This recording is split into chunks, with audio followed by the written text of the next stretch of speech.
নিব না। ব্যক্তির দায় অবশ্যই দলকে নিতে হবে, তাকে বহিষ্কার করতে হবে এবং তার ব্যাপারে কি সিদ্ধান্ত নিচ্ছে সেটাও আমাদেরকে দেখাতে হবে। যদি তারা এটা না পারে তাহলে তারা বলুক, জনগণ আন্দোলন সংগ্রামের মাধ্যমে তাদের যে ন্যায্য অধিকার, তাদের যে বিচার পাওয়ার অধিকার সেটা তারা আদায় করেনি, সেটাও তারা করতে দিবে না। মব বলে নাকি, মব বলে আন্দোলন, যত ধরনের আন্দোলন সংগ্রাম সবগুলোকে তারা মব আখ্যা দিবে, কিন্তু নিজেরা যখন করবে সেটা হয়ে যায় বিক্ষোভ।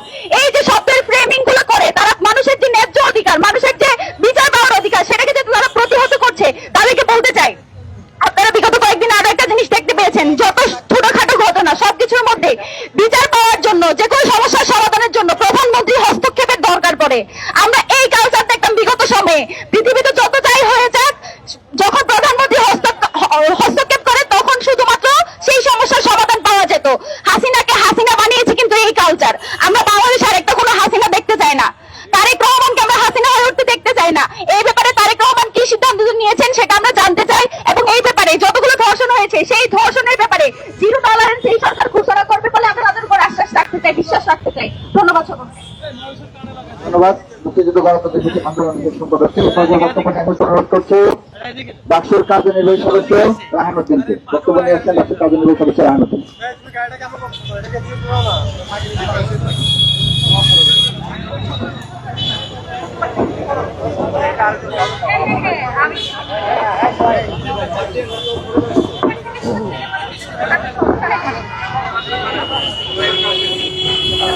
সংগ্রামী সহযোদ্ধাগণ, উপস্থিত সাংবাদিকগণ, আমরা দেখতে পাচ্ছি 12ই ফেব্রুয়ারির পরে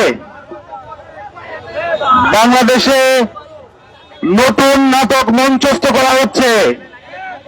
যেই নাটকে আমাদের সাধারণ মা বোনের ভূমিকা সবসময় ধর্ষিত, আর রাষ্ট্রের ভূমিকা ধর্ষক, সাংবাদিকদের ভূমিকা নীরবতা, এবং আমরা দেখতে পাচ্ছি সারা বাংলাদেশে শুধুমাত্র বিএনপির বিরুদ্ধে ভোট দেওয়ার কারণে ধর্ষণের হুমকি দেওয়া হয়েছে, ধর্ষণ করা হয়েছে, বাড়িঘর জ্বালিয়ে দেওয়া হয়েছে, কিন্তু বাংলাদেশে যেন অদ্ভুত নীরবতা। আমরা আগে দেখেছিলাম যে কোনো কিছু ঘটলেই রাজু ভাস্কর্য উত্তাল হয়ে যেত, রাতে মশাল মিছিল হতো, কিন্তু আজকে আমার বোন আমিনা যখন ধর্ষিত হয়, যখন আজকে হাতির দিনে 6 বছরের শিশু ধর্ষিত হয়, সারা বাংলাদেশে অদ্ভুত নীরবতা দেখতে পাই আমরা। বাংলাদেশের জন্য লজ্জা। আমরা এমন গণতান্ত্রিক সরকার দেখতে চাই নাই যে এসি রুমের মধ্যে বসে আমাদের এই ধর্ষিত বোনদেরকে উল্টা ব্লেমিং করে বলা হয় ধর্ষণ হয় নাই, বলা হয় প্রপাগান্ডা চালানো হয়েছে, বলা হয় সেখানে কোনো ঘটনা ঘটেনি, অথচ আমরা দেখতে পাই সেখানে গিয়ে ধর্ষিতা বিচার না করে আত্মহত্যা পর্যন্ত করছে। কিন্তু এই ধর্ষক রাষ্ট্রের ঘুম ভাঙে না। আমরা এই ধর্ষক রাষ্ট্রের ঘুম ভাঙাবো ইনশাআল্লাহ। যেভাবে হাসিনাকে আমরা ঘুম থেকে জাগতে বাধ্য করেছিলাম, ইন্ডিয়া পালিয়ে যেতে বাধ্য করেছিলাম, তেমনি এই ধর্ষক রাষ্ট্রের এই ধর্ষক লিঙ্গ আমরা ভেঙে দিব ইনশাআল্লাহ। আমরা স্পষ্ট কথাই বলতে চাই, এই বাংলাদেশে একদিকে জেলে নিয়ে অন্যদিকে দলীয় বিবেচনায় জেল থেকে বের করার এই নাটক আর চলবে না। বাংলাদেশের মানুষ 17 বছর দেখেছে আপনারা দলীয় বিবেচনায় ধর্ষণকে লেজিটিমেসি দিয়েছেন, আপনারা সরকার সবসময় ধর্ষকের ভূমিকায় থেকেছেন। যে নাটক আপনারা মঞ্চস্থ করেন সেই নাটকে আপনারা সবসময় জালেম, আর বাংলাদেশের মানুষ সবসময় মুসলিম থাকে।